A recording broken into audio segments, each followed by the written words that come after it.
deve ser obrigatória, sim, a vacina. Imunizando todos os brasileiros, nós ficaremos livres. Não será obrigatória essa vacina e ponto final. Nós ainda temos aqui no Brasil a política monetária suicida praticada pelo Banco Central. Esse é o Entretanto, o podcast que vai te ajudar a navegar entre o economês e o juridiquês. Eu sou a Laura Carvalho, professora de Economia da USP. E eu sou Renan Quinalha, professor de Direito da Unifesp. Neste episódio, vamos falar sobre a vacinação compulsória e sobre os depósitos remunerados no Banco Central. E aí, Laura, as eleições norte-americanas chegando agora no início de novembro. Você chegou a ver o último debate entre os presidenciáveis lá? Então, Renan, eu assisti, eu até achei que foi um pouco melhor do que o anterior, né? Que foi realmente um show de horrores. Não era difícil ser melhor que aquele anterior. Pois é, exatamente, né? A gente está se acostumando com um nível que, de fato, esse ficou até parecendo realmente um debate sobre questões. Teve algum debate sobre políticas econômicas, sobre políticas na área ambiental, imigração, e deu para ver bem mais as visões do Biden, que até estão mais progressistas, vamos dizer assim, do que costumam ser as visões dos representantes do Partido Democrata nas últimas eleições presidenciais, né?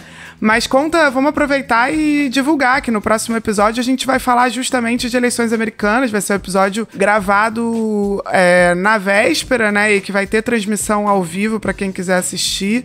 Conta mais aí para os nossos ouvintes. Sim, deixar um convite para o pessoal. A gente vai receber o Felipe Loureiro, que é professor do Instituto de Relações Internacionais da USP e que tem se especializado em história e política dos Estados Unidos. Então ele vai contribuir para a gente fazer uma análise sobre esse processo eleitoral que vai ser tão importante não só para os Estados Unidos, para o mundo de maneira geral, mas também para o Brasil, né? Considerando o alinhamento que a gente tem visto do governo brasileiro com o governo norte-americano. É isso, gente. Segunda-feira, dia 2 de novembro, no feriado, às 17 horas, no nosso canal do YouTube do Entretanto.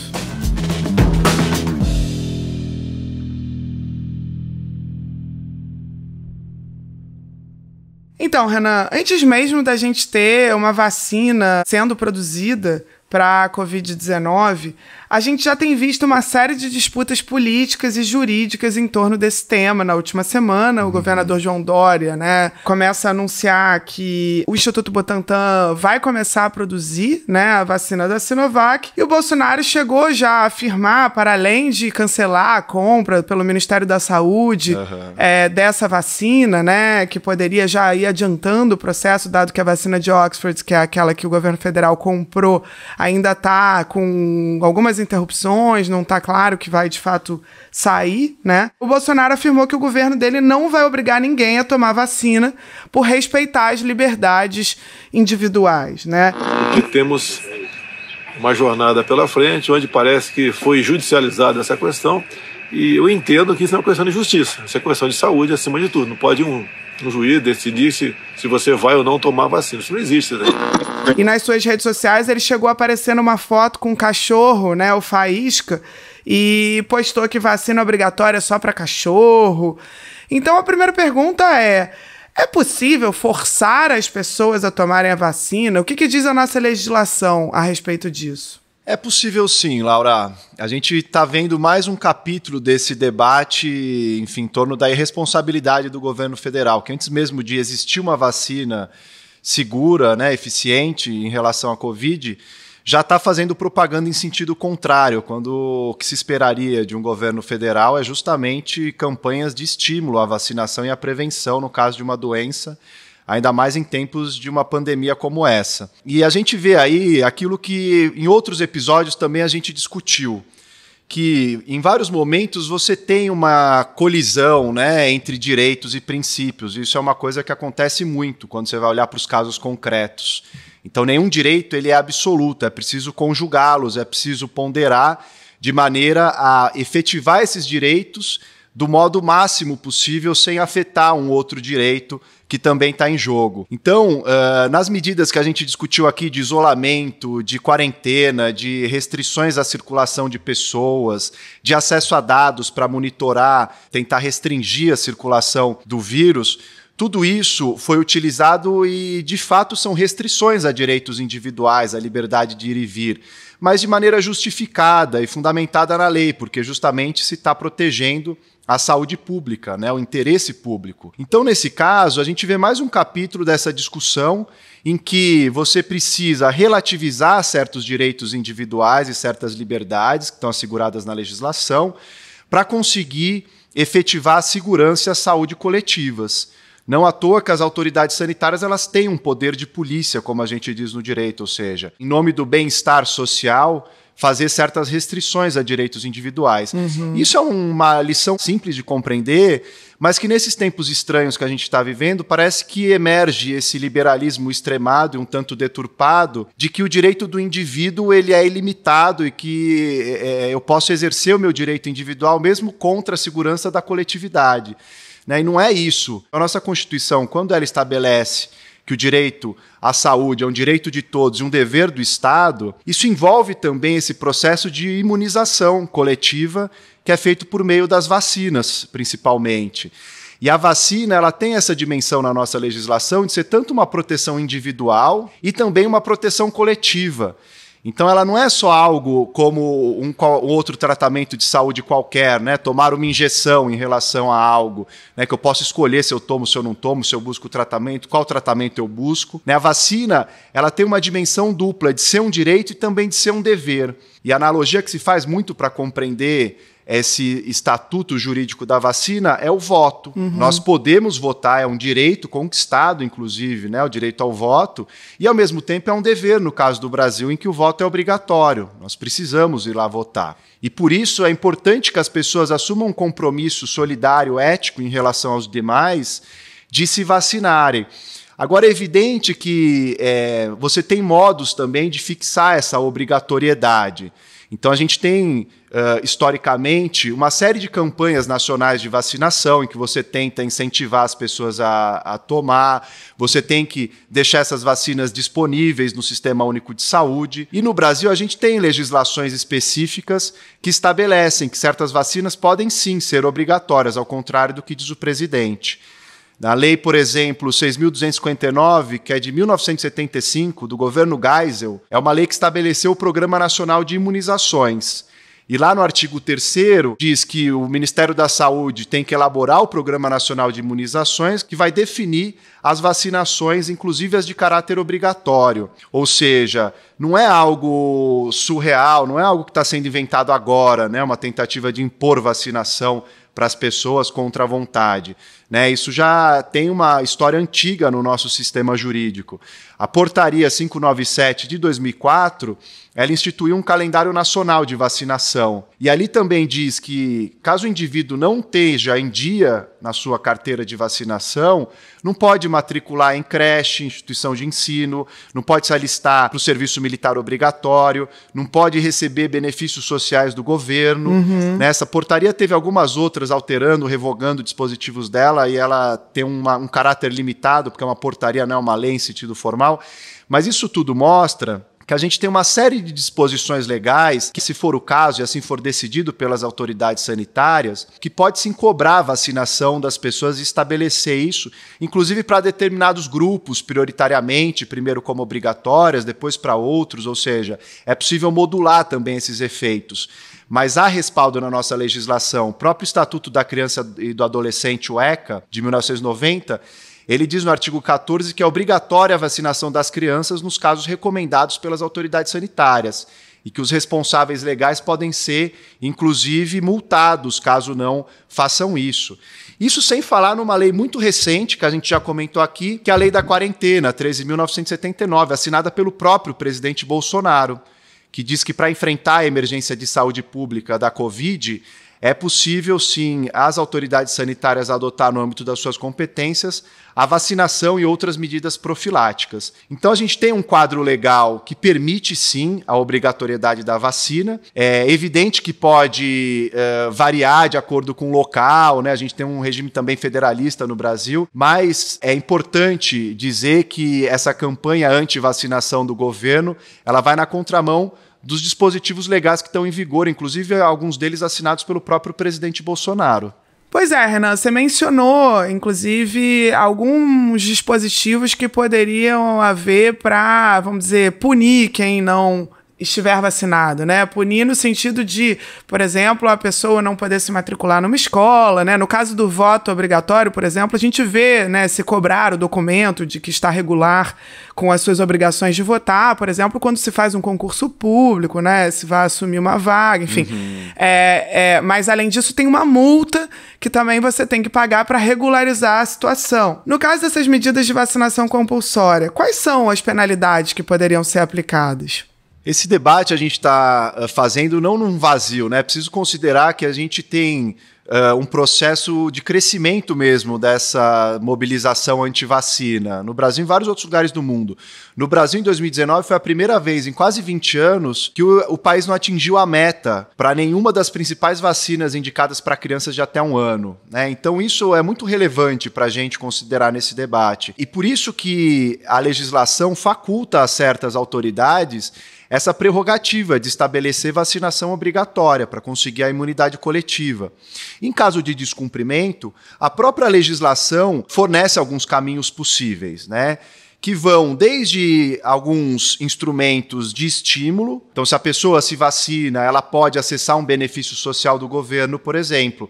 É uma maneira de você não impor como uma obrigatoriedade, mas você está condicionando outros direitos à vacinação, a que ela adira à vacinação. Você pode também estabelecer punições, como multa, né? Eu falei do caso do ECA, do Estatuto da Criança e do Adolescente, em que há previsão de multa para os responsáveis, caso eles não mantenham em dia essa cartela de vacinação das crianças. E pode haver também até mesmo dimensões penais, né? É evidente que as pessoas não vão presas porque não tomaram vacina, assim como quem não vota não vai preso, né? Não é uma questão que mereça um tratamento penal, mas é preciso lembrar um dispositivo que a gente mencionou aqui do Código Penal em episódios anteriores, que é o artigo 268, que é infringir determinação do poder público destinada a impedir introdução ou propagação de doença contagiosa. Então, o fato de não se vacinar pode se enquadrar também nesse dispositivo penal e gerar, evidente que é um crime de menor potencial ofensivo, mas tem uma dimensão também aí penal possível. Então, eu acho que cabe, com muito bom senso, que é difícil nesse momento do país e com esse governo federal,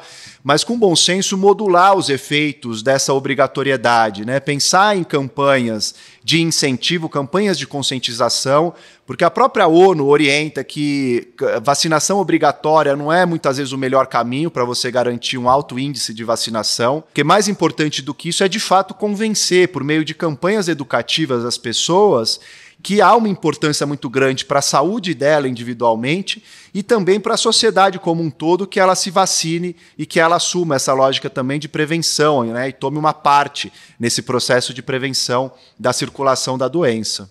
E, Renan, já tem algumas ações tramitando no STF que tem justamente esse objeto da vacinação compulsória. Então, parece que, mais uma vez, nesse caso, vai acabar sobrando para o Poder Judiciário fazer valer, né, caso exista essa situação de um conflito, né, e de um embate, por exemplo, entre o presidente da República, o governo federal e outras esferas de governo, se a vacina e no momento que a vacina se tornar disponível. O que se pede nessas ações que estão tramitando e quais decisões o STF poderá tomar a esse respeito? Sim, o STF vai acabar decidindo e dando a última palavra mais uma vez em relação a essa questão, como em outros momentos da pandemia a gente viu isso acontecer. O ministro Ricardo Lewandowski, ele está relatando algumas ações que estão pedindo uma discussão ali sobre a obrigatoriedade da vacina, né, da vacinação compulsória por conta da Covid, e ele já enviou ao plenário do STF, ou seja, ele entendeu que era uma ação muito relevante, e que envolvia uma questão de emergência de saúde pública, e aí ele fez um trâmite acelerado já para mandar para o plenário. E o próprio Luiz Fux, que é o novo presidente da Corte, ele disse que é preciso que haja essa judicialização do tema, para estabelecer, sobretudo, essa questão da vacinação e sua relação com a liberdade individual, ou seja, dá para sentir que o STF está já empolgado para esse julgamento, está animado para enfrentar essa discussão. São 3 ações até agora que estão lá. Uma é do PTB, do Partido Trabalhista Brasileiro, que está pedindo, na verdade, o contrário, está querendo que seja declarada a inconstitucionalidade daquele dispositivo que eu mencionei da lei de quarentena, da Lei 13.979, que prevê a vacina como uma das medidas que podem ser tomadas. Uma outra ação, que é de autoria do PDT, já quer que os municípios sejam autorizados e os estados para que tenham uma autonomia para exigir a vacinação. Então é um jeito, novamente, de, por meio do regime federativo brasileiro, você driblar a resistência do Bolsonaro em relação aos temas da pandemia, né? E a Rede pede que o governo federal assine um protocolo de intenção de compra das doses da vacina Coronavac.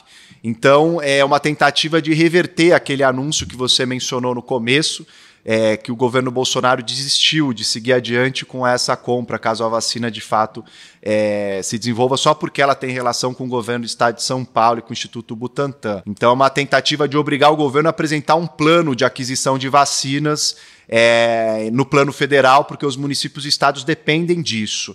Não se trata de um caso simples, né? Tem uma complexidade aí, porque diz respeito ao quanto o Estado interfere na vida privada dos cidadãos. Isso é sempre algo muito importante, mas é preciso considerar o momento de excepcionalidade que a gente vive, né? Em outros episódios a gente falou disso. É um momento de uma pandemia, de uma doença que tem um processo de alastramento, de contágio muito rápido, e que a gente tem visto que gera um tipo de ônus, inclusive orçamentário, muito grande. Então, é preciso pensar as alternativas que nós temos e quais delas são mais interessantes do ponto de vista da sociedade, né? Como a gente atinge um melhor resultado do ponto de vista da saúde pública, restringindo um mínimo de direitos. Essa pergunta que o STF vai precisar decidir e responder nesse julgamento que deve acontecer em breve. Porque se a gente não quiser fazer a vacina, a gente pode tomar essa decisão enquanto sociedade de não querer fazer a vacinação.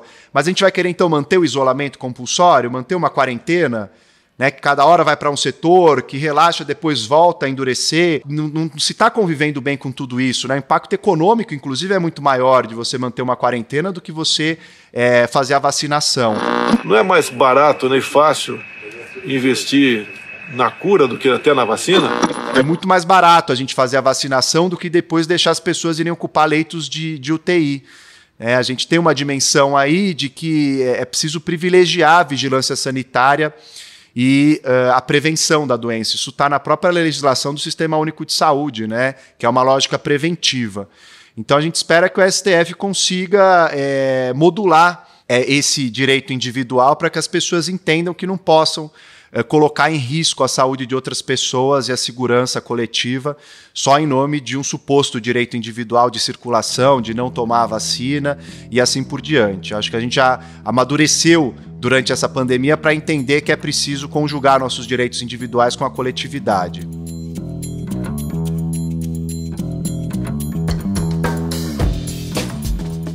No próximo bloco, vamos falar sobre 2 projetos de lei que mudariam a atuação do Banco Central.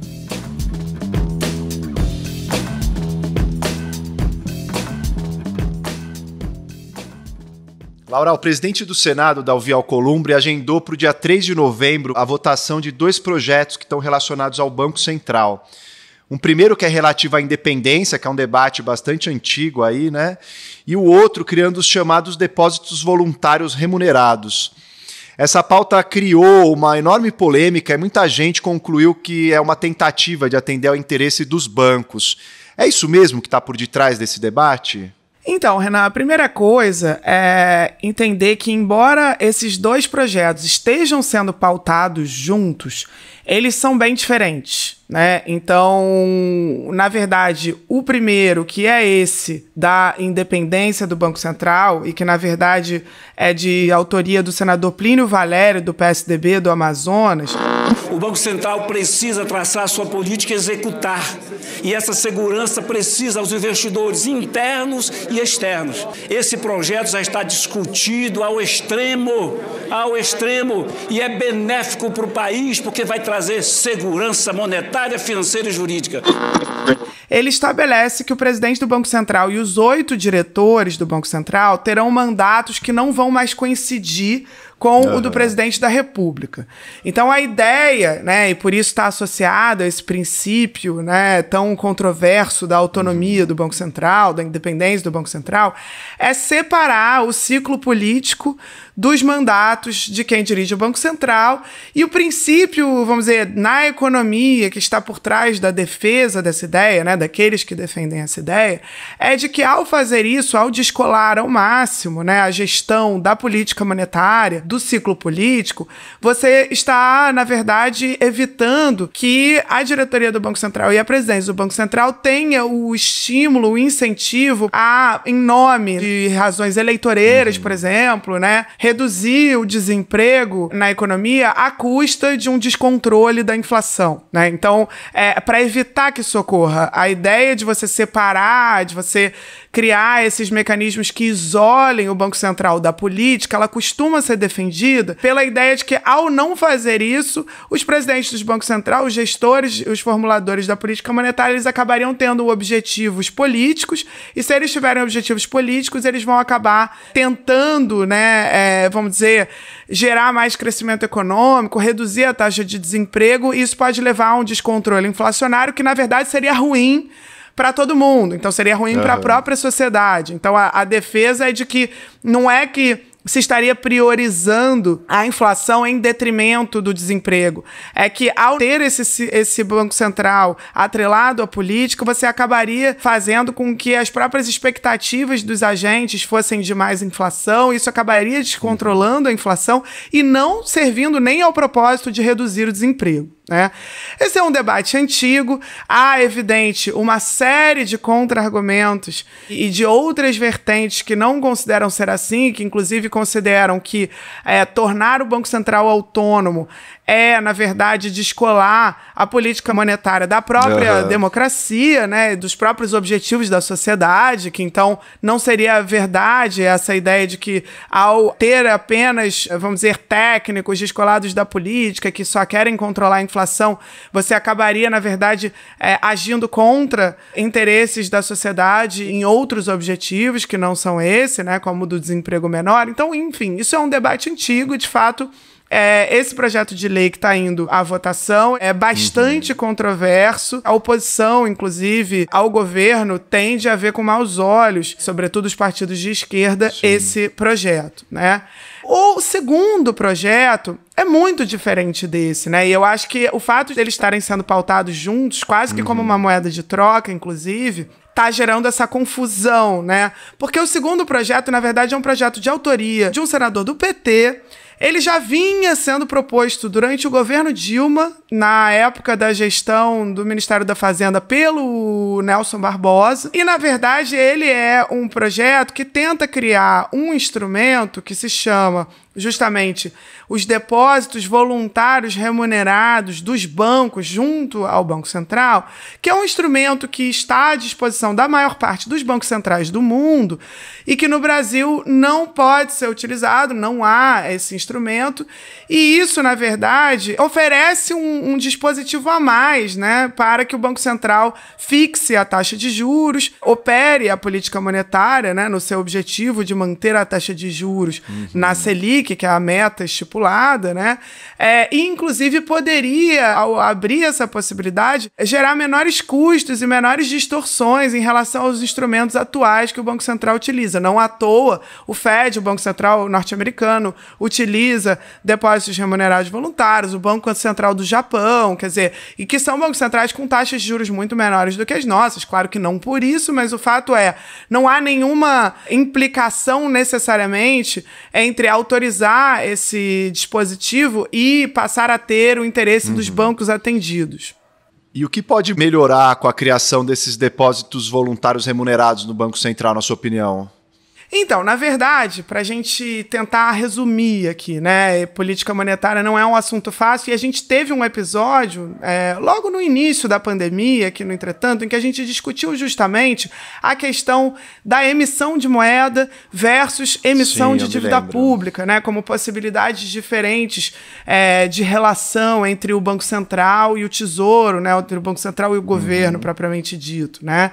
E na ocasião, dentro daquela discussão, eu tinha até falado sobre o fato de que, ao emitir moeda, o Banco Central não teria uma vantagem tão grande assim em relação à emissão de dívida pública, porque, na prática, ao colocar mais moeda em circulação, como o Banco Central ele não pode deixar que a taxa de juros, a Selic, saia da meta, ele acabaria sendo obrigado a enxugar essa quantidade a mais de moeda no sistema, e ele faria isso por meio das chamadas operações compromissadas, que são um instrumento que o Banco Central hoje tem à disposição para fazer essa gestão, para conseguir colocar a taxa de juros onde ele quer, né? Só que a questão é que essas operações compromissadas, como a gente tinha dito lá atrás, elas envolvem um lastro em títulos da dívida pública. Então, elas também têm um custo. Elas têm um custo porque elas envolvem um pagamento de juros. Então, elas contribuem diretamente também para a dívida pública. Elas têm um custo duplo, vamos dizer. Ela tem os juros envolvidos, são operações remuneradas, assim como a dívida pública é remunerada a uma taxa de juros.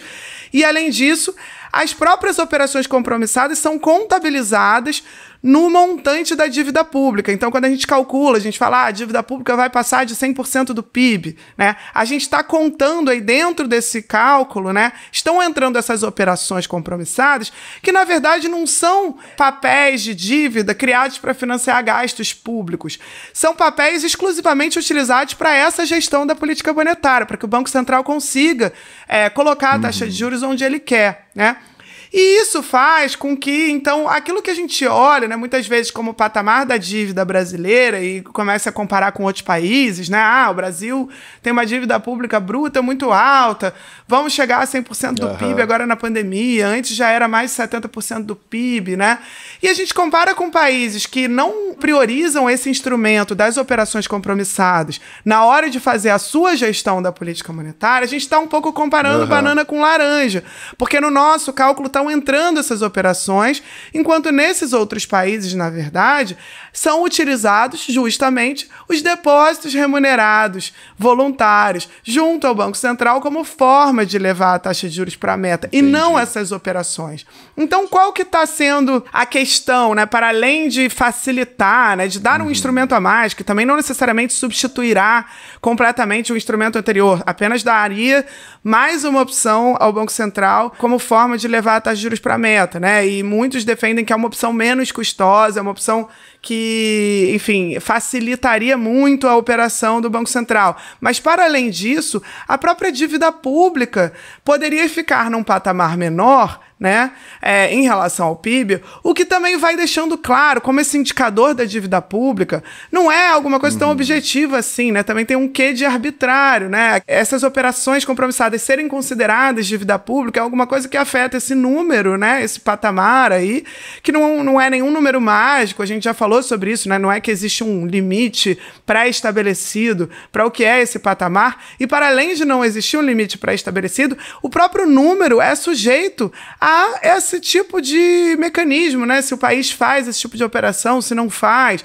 se gera a política monetária de uma outra maneira, né? Então, esse segundo projeto de lei, ele é um projeto de lei que, na verdade, é interessante por dar um instrumento adicional e, claro, inclusive deixando claro, né, o quanto a própria dívida pública é um indicador que, hoje, no Brasil, sofre essas distorções, vamos dizer assim, por estar contaminado por esses instrumentos atualmente utilizados, que são as operações compromissadas. Quer dizer, contaminado no sentido de que eles entram lá, eles são computados, mas eles não significam que o governo está fazendo uma gastança maior ou menor, é outra coisa, né? São instrumentos necessários para o Banco Central conseguir operar. E alguns críticos, Laura, estão falando em contabilidade criativa nesse risco. Isso existe mesmo? Faz sentido? Então, por que alguns críticos estão falando em contabilidade criativa, né? Justamente porque se esse instrumento novo for criado, né, que é algo que faz sentido, que outros bancos centrais utilizam, que já vem sendo defendido há um tempo, ou seja, que não está sendo defendido agora, durante a pandemia, só porque a dívida pública subiu, né? Na verdade, já vem sendo defendido há algum tempo no Brasil esse mecanismo, justamente para corrigir algumas distorções e oferecer mais instrumentos para o Banco Central, mas o fato é que, ao autorizar esse instrumento, né, o Banco Central poderia passar a substituir, não sabemos em que ritmo, né, mas a substituir as atuais operações compromissadas, que são o instrumento que hoje eles têm em mãos, por esses depósitos remunerados voluntários dos bancos junto ao Banco Central. E isso implicaria uma redução da dívida pública bruta, né, sem exigir nenhum ajuste fiscal, ou seja, sem exigir que o governo corte gastos ou aumente impostos, ou mesmo que a economia cresça mais, né, outras coisas que a gente sabe que afetam essa dívida. Ou seja, se nada mudar, a taxa de juros ficar no mesmo lugar, o governo continuar gastando igual, continuar arrecadando igual, mesmo assim a dívida pública poderia cair só por essa mudança, que é uma mudança, na verdade, dos instrumentos que são utilizados. Por isso, se fala em que seria uma forma de contabilidade criativa, né? Fazendo referência a outros episódios em que mudanças nas metodologias de contabilização da dívida, vamos dizer, ou do déficit fiscal, dariam ilusão de uma situação melhor do que realmente existe. Então, o caso clássico conhecido disso é o que ficou chamado de pedaladas, né? Inclusive pautando, em parte, o processo de impeachment da Dilma Rousseff, pautando no sentido do pretexto legal para esse processo, né? Fernando Henrique fez mais de 100 decretos suplementares desses. Lula também fez outros. Dos mais de 20 governadores, 17 fizeram também. Quer dizer que só a pedalada fiscal da presidenta Dilma e a edição de decretos suplementares que vai ser criminalizados. O fato é que é muito diferente, né, a situação de criação desse instrumento de gestão da política monetária de episódios conhecidos como de contabilidade criativa, porque aqui não se trata de uma mudança de metodologia, uma coisa que antes era contada de um jeito e passa a ser contada de outro jeito só para reduzir o nível de dívida. Se trata, de fato, de criar um instrumento novo de gestão da política monetária e que esse instrumento, convencionalmente, e é assim no mundo inteiro, não é contabilizado na dívida, enquanto que o instrumento anterior e continua sendo. Então, seria contabilidade criativa, por exemplo, se de uma hora para outra se resolvesse deixar de contabilizar o mesmo instrumento, ou seja, as operações compromissadas parassem de ser incluídas no cálculo da dívida e isso reduzisse a dívida de uma hora para outra. Isso, claro, aí sim é uma mudança de metodologia de cálculo, né? Não se trata disso. E é importante a gente entender, inclusive porque isso tem gerado muita polêmica dos dois lados, né? Então você tem, vamos dizer, dentro do espectro mais ortodoxo, né, pessoas preocupadas com a questão da contabilidade criativa, né, porque querem um ajuste fiscal maior. E pelo lado, vamos dizer, da esquerda, do campo mais progressista, muita gente preocupada que isso, na verdade, seria dar dinheiro para os bancos, remunerar a conta dos bancos. Veja bem, eu acho que é importante também para esse outro campo, né, o campo progressista que está preocupado com ser um instrumento para os interesses dos bancos, que se compreenda que, na verdade, o Banco Central é, de alguma maneira, o banco dos bancos, né? Isso é uma das suas funções. Então, os bancos têm contas junto ao Banco Central, assim como pessoas têm contas em bancos, né? E que isso, na verdade, também garante a estabilidade do sistema. Então, o Banco Central tem essas contas dos bancos porque ele, na verdade, exige compulsoriamente, muitas vezes, esses são os depósitos compulsórios, né? Que os bancos mantenham uma fração daquilo que eles têm de depósitos dos seus clientes no Banco Central, até para garantir, né, que uma solvência, garantir que os bancos tenham a capacidade de arcar com seus compromissos junto aos seus clientes, junto à população, né? No caso dos depósitos remunerados voluntários, não são depósitos compulsórios, são depósitos que os bancos teriam no Banco Central e que seriam remunerados a uma taxa de juros, né? Ao contrário desses depósitos compulsórios que não têm remuneração, né? Mas as operações compromissadas que são feitas diariamente, elas também remuneram a uma taxa de juros. Então, na verdade, o que você precisa fazer, de qualquer maneira, quando você está fazendo a gestão da política monetária para controlar quanto se demanda e quanto se oferta de moeda no sistema a cada momento, é mesmo jogar, vamos dizer assim, com esses incentivos. Então, é dar uma remuneração para que os bancos não demandem moeda, ou para que os bancos não ofertem moeda, né? Para que não tenha excessos de moeda no sistema, para que as taxas de juros fiquem na meta. Então não adianta. Esse é como o sistema funciona. Hoje já é assim com as operações compromissadas. O Banco Central está o tempo todo oferecendo, né, essas operações e remunerações atreladas a essas operações para que os bancos e os agentes no sistema, né, estejam sempre com exatamente a oferta e a demanda de moeda que são necessárias para fixar a taxa de juros. Isso só será feito de uma outra maneira, né? E de uma maneira que pode ser até menos custosa e com menos implicação para a dinâmica da dívida pública e, portanto, até para um discurso, para uma retórica, né, que a gente vê que se baseia nessa dinâmica da dívida pública para justificar cortes de gastos sociais, né, e outras medidas que a gente tem discutido aqui com alguma frequência, como as próprias regras, né, o teto de gastos e assim por diante.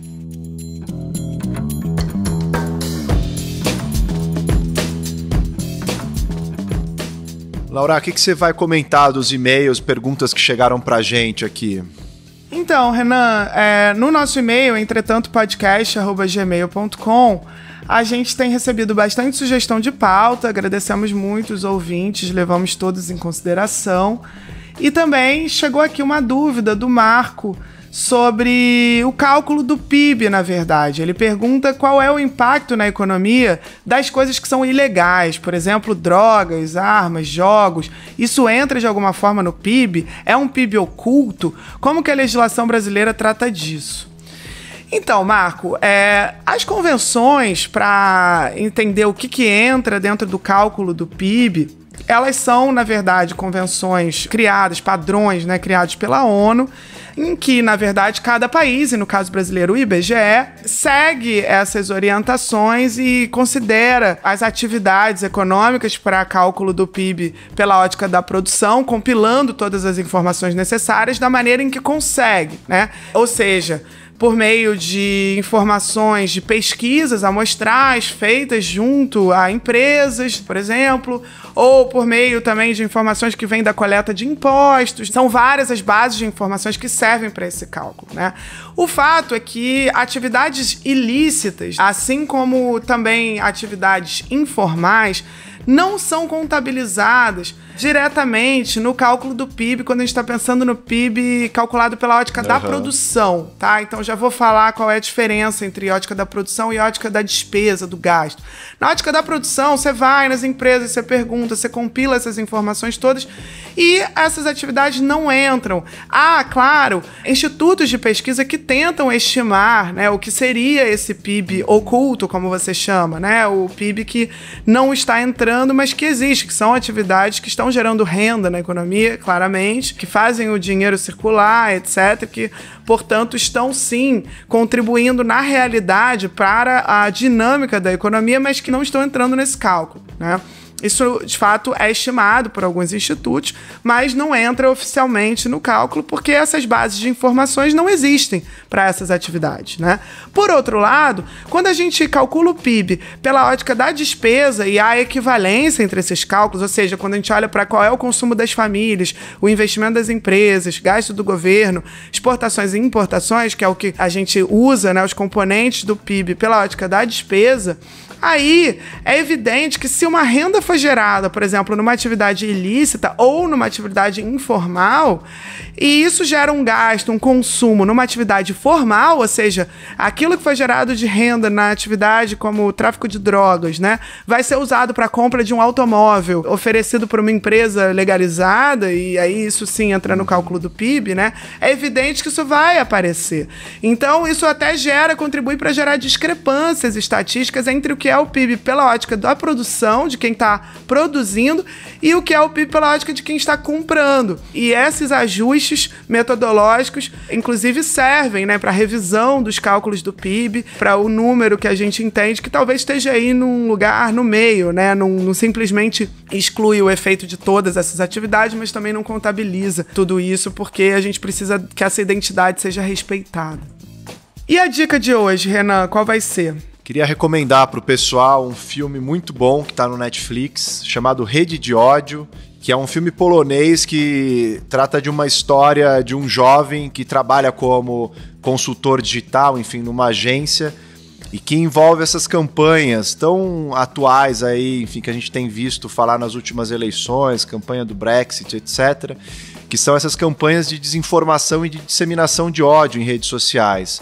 Então, por meio da história dessa personagem, que tem uns traços um tanto psicopáticos, é interessante ver como essas questões de manipulação da opinião pública acontecem, e o filme acho que é um alerta importante para a gente pensar ainda mais nessa questão. Acho que é algo que a gente tem pensado, já discutimos aqui inclusive, né, disseminação de discurso de ódio, de fake news, mas acho que o filme dá uma embocadura bastante interessante para essa discussão.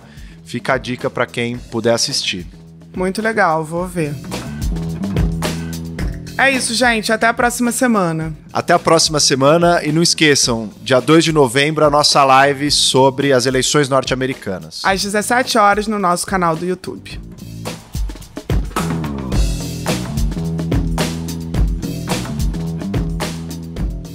O Entretanto é uma produção da Mira Filmes, com direção do Bruno Orovics, edição da Júlia Leite e do Bruno Orovics e produção do Gustavo Rosa de Moura e da Marina Persson. Para falar com a gente, mande um e-mail para entretantopodcast@gmail.com ou use a hashtag Entretanto nas redes sociais.